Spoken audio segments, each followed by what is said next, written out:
नमस्कार, मैं रोहित कुमार। आप न्यूज़ फॉर नेशन देख रहे हैं। बिहार विधानसभा चुनाव से ठीक पहले आज जो है नोटिफिकेशन जारी कर दिया गया है बिहार विधान परिषद की 9 सीटों को लेकर के। क्या है पूरा शेड्यूल, किन लोगों की वजह से ये सीटें खाली हुई थी और किसके हिस्से में कितनी सीटें आएंगी, इन तमाम चीज़ों पर बातचीत करेंगे विवेकानंद जी से।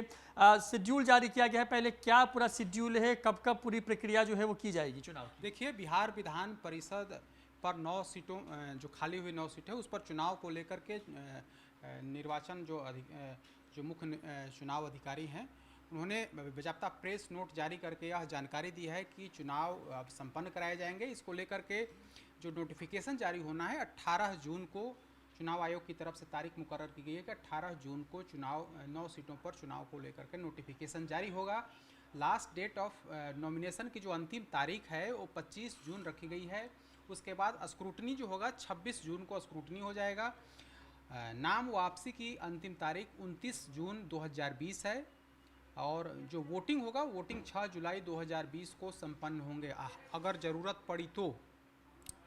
उसके बाद आवर्स ऑफ पोल सुबह 9 बजे से लेकर के 4 बजे तक वोटिंग होगा और उसी दिन शाम में काउंटिंग यानी 6 जुलाई को काउंटिंग की प्रक्रिया पूरी कर दी जाएगी और 8 जुलाई से पहले पूरी प्रक्रिया रिजल्ट जारी होने समेत जो तमाम प्रक्रिया है 8 जुलाई 2020 से पहले पूरी प्रक्रिया को पूरी कर लें। तो यह प्रेस नोट चुनाव आयोग की तरफ से जारी किया गया है। इलेक्शन कमीशन ऑफ इंडिया का प्रेस नोट है। अब से कुछ देर पहले चुनाव आयोग ने यह प्रेस नोट जारी करके बताया है और जिन मेंबर्स की अवधि जो है वो पूरी हुई है उसमें अशोक चौधरी जो बिहार सरकार में मंत्री हैं, कृष्ण कुमार सिंह, प्रशांत कुमार शाही, संजय प्रकाश और या संजय मयूख, सतीश कुमार, राधा मोहन शर्मा, सोनेलाल मेहता, मोहम्मद हारून रशीद जो बिहार विधान परिषद के कार्यकारी सभापति थे उनका भी कार्यकाल खत्म हुआ है, हीरा प्रसाद बिंद, यानी कि 6 जो 9 विधान परिषद के मेंबर थे इनकी अवधि पूरी हो गई। उसके बाद जो खाली हुई सीट है उस पर चुनाव होने हैं। तो इसमें अशोक चौधरी का जाना करीब करीब तय है चूँकि नीतीश सरकार में मिनिस्टर्स हैं। बाकी की अगर हम बात करें तो बाकी के जो 8 मेंबर्स बनते हैं वे उनके जाने की संभावना काफ़ी कम है। जो 9 मेंबर्स का जो खाली हुआ है उसमें से 6 जेडीयू कोटे से थे और 3 जो है वो बीजेपी कोटे से। लेकिन इस बार की जो स्थिति है, इस बार जो विधान सभा में जो विधायकों की स्थिति है उसके अनुसार अगर हम बात करें तो इन 9 सीटों में बीजेपी को 1 सीट का झटका लगेगा। मात्र 2 सीट से बीजेपी को संतोष करना पड़ेगा। जेडीयू को भी झटका लगेगा। जेडीयू को के खाते में 3 सीटें आएंगी जबकि बाकी का जो 4 सीट बचा उसमें से 3 जो है वो राजद कोटे से जाएगा और 1 संभवतः कांग्रेस से। यानी कुल मिलाकर के कहें तो एनडीए कोटे में 5 सीटें आएंगी जबकि जो महागठबंधन का खेमा है उस खेमे में राजद और कांग्रेस को मिलाकर के 4 सीटें होंगी। तो कुल मिलाकर के 9 सीटों का समीकरण हमने बताया कि चूँकि यह जो चुनाव होता है वो विधायक जो होते हैं वे चुनते हैं। तो विधानसभा में जो सीटों का गणित है उसके अनुसार बीजेपी के खाते में 2 सीटें तो आएंगे चूँकि करीब करीब जो आंकड़ा है एक विधान परिषद सदस्य को चुनने के लिए करीब 25 के आसपास विधायक चाहिए, 25 विधायक चाहिए। तो इस लिहाज से बीजेपी के कोटे में 2 सीटें, जेडीयू के कोटे में 3 सीटें, आरजेडी के कोटे में भी 3 सीटें आएंगी और एक जो है करीब करीब 1 सीट जो है वो कांग्रेस को जिताने में कांग्रेस के विधायक सफिशिएंट हैं, यानी कि 1 सीट कांग्रेस के खाते में जा सकती है।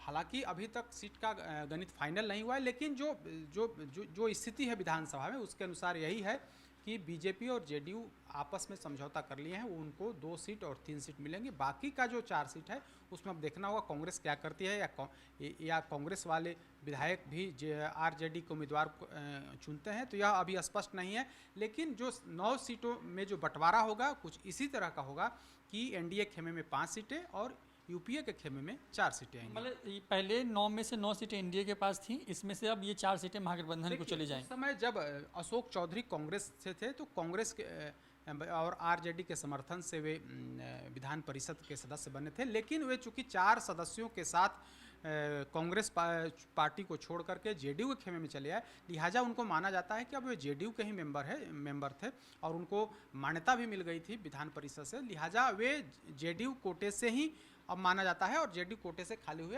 तो उस लिहाज से अशोक चौधरी एक बार फिर से जेडीयू कोटे से वे विधान परिषद के सदस्य बनेंगे। उसमें कहीं कोई ये नहीं है, अशोक चौधरी को एक बार फिर से। लेकिन बाकी जो 8 नाम हैं, मतलब जो 8 सीटें हैं, क्या कोई नाम की चर्चा हो रही है, कौन जाएगा? देखिए, बीजेपी कोटे की अगर हम बात करें तो कृष्ण कुमार सिंह जो बीजेपी कोटे से थे, प्रशांत कुमार, संजय मयूख भी बीजेपी कोटे से, और एक तीसरा जो नाम है राधा मोहन शर्मा।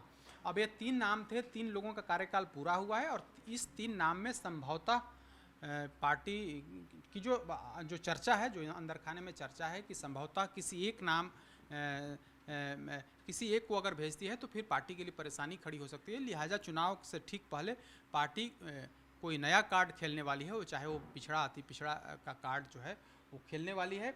तो संभावना कम ही है कि इन 3 नामों में से किसी 2 नाम पर सहमति बने, ऐसी संभावना काफ़ी कम है। अगर जेडीयू कोटे की बात करें तो जेडीयू को जो 3 सीटें मिलने वाली है उसमें से अशोक चौधरी का जाना करीब करीब तय है, तो यानी कि 2 सीटें बचती हैं।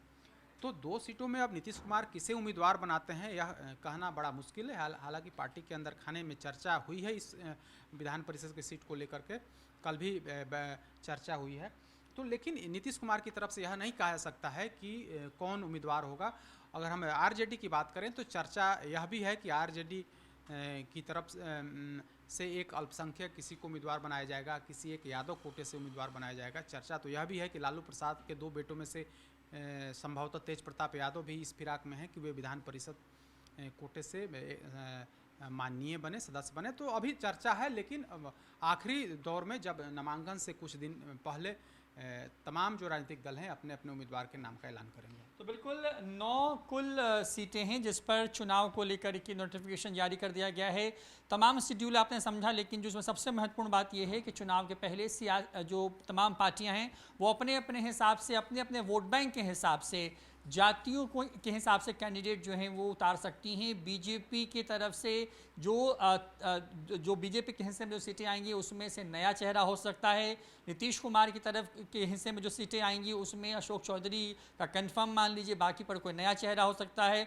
उसी तरीके से आरजेडी भी, जैसा विवेकानंद जी बता रहे थे कि आरजेडी भी कोई नई नया कैसे कह सकते हैं कि पत्ता चल सकती है बिहार में, ताकि चुनाव में इसका माइलेज लिया जा सके। और इसके लिए अल्पसंख्यक कोटे की अगर बात कर लें, यादव कोटे से की अगर बात कर लें, तो ये वो कोटे हैं जहां से लोग चुन करके उनको उनका नाम जो है सामने आ सकता है। तो ये बड़ी खबर है बिहार से, जहां पर बिगुल बज गया है बिहार विधान परिषद के चुनाव को लेकर के।